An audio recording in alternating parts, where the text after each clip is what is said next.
हालांकि Jason Statham ने पहल बार किसी फिल्म में बालों के साथ एक्टिंग की थी, जो कई दर्शकों के लिए थोड़ा अजीब लग सकता था, क्योंकि लोग उन्हें हमेशा गंजे लुक में ही देखते आए थे। लेकिन उनकी यही नई बदलती हुई स्टाइल दर्शकों को एक अलग तरह का जेसन दिखाती है। फिल्म की कहानी बहुत रोमांचक है, प्लॉट काफी उलझा हुआ है और अंत में जबरदस्त ट्विस्ट भी है। फ्लैशबैक और टुकड़ों में बंटी कहानी ने कई दर्शकों को कंफ्यूज कर दिया, यहाँ तक कि कुछ लोगों को शुरुआत में समझ ही नहीं आया कि हो क्या रहा है। आज हम इसी रोमांचक सस्पेंस फिल्म को आसान और सीधे क्रम में समझेंगे, ताकि हर किसी को कहानी क्लियर हो सके। जेसन एक माफिया गैंग का बड़ा आदमी है, जिसके गुर्गे उसकी हर परेशानी का हल निकालते रहे हैं। लेकिन उसका दुश्मन एक कृतघ्न आदमी निकलता है। वो एक शर्त जीतने के लिए जेसन के भाई के परिवार का अपहरण करवाता है और जेसन को ब्लैकमेल करता है कि वो उसकी बात माने। जेसन मजबूरी में मान भी लेता है। शर्त जीतने के बाद भी वो आदमी अपने कर्ज से मुकर जाता है और जेसन का मजाक उड़ाता है। जेसन शुरू में चुप रहता है और माहौल थोड़ी देर के लिए शांत दिखता है, लेकिन जब उसके गुर्गे भी हंसने लगते हैं तो जेसन आपा खो देता है और गुस्से में उस आदमी के एक साथी के पैर में गोली मार देता है। इसके बाद वहां जमकर गोलीबारी होती है। जेसन को गिरफ्तार कर लिया जाता है और उसे 7 साल की जेल हो जाती है, लेकिन वो अपने भाई के परिवार को बचाने के लिए कुछ भी कबूल नहीं करता। माफिया सरगना को उम्मीद होती है कि रिहाई के बाद जेसन अपने भाई के परिवार से मिल लेगा, लेकिन उसके आदमियों ने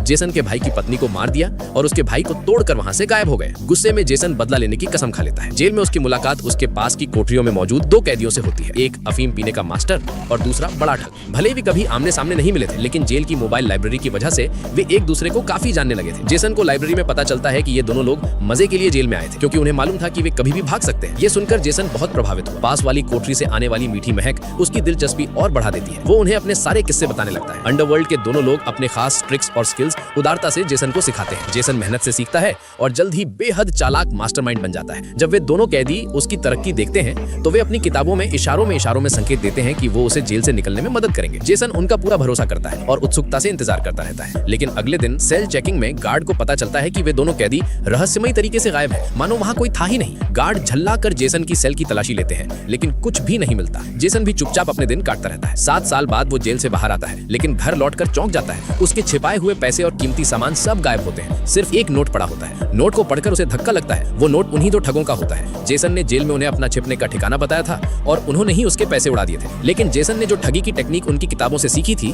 वो काम आ जाती है। वो कसिनो में दनादन पैसे जीतने लगता है, लेकिन आराम की जिंदगी जीने के बजाय वो अपने दुश्मन माफिया सरगना के पास जा पहुंचता है। वो सीधे सरगना के कसिनो जाता है, लेकिन सरगना को चुनौती देने के बजाय वो उसके गैंग के सबसे कमजोर आदमी को चुनता है। जेसन को पूरा भरोसा होता है कि सरगना इस चाल में फंस जाएगा। जैसे ही जेसन बोलता है, सरगना शर्त हार जाता है और उसके सारे पैसे जेसन के हाथ लग जाते हैं। सरगना गुस्से से तड़क पड़ता है और जेसन को मारने पर उतारू हो जाता है। जैसे ही जेसन बाहर निकलने लगता है, एक मोटा आदमी उसे रोक लेता है। जेसन उसका कार्ड लेता है और अपने साथी के साथ जाने लगता है, लेकिन जेसन को क्लॉस्ट्रोफोबिया है, इसीलिए वो लिफ्ट में नहीं जाता और सीढ़ियों से नीचे जाने का फैसला करता है। लेकिन जैसे ही वो नीचे उतरने वाला होता है, उसकी दिल की हालत अचानक बिगड़ जाती है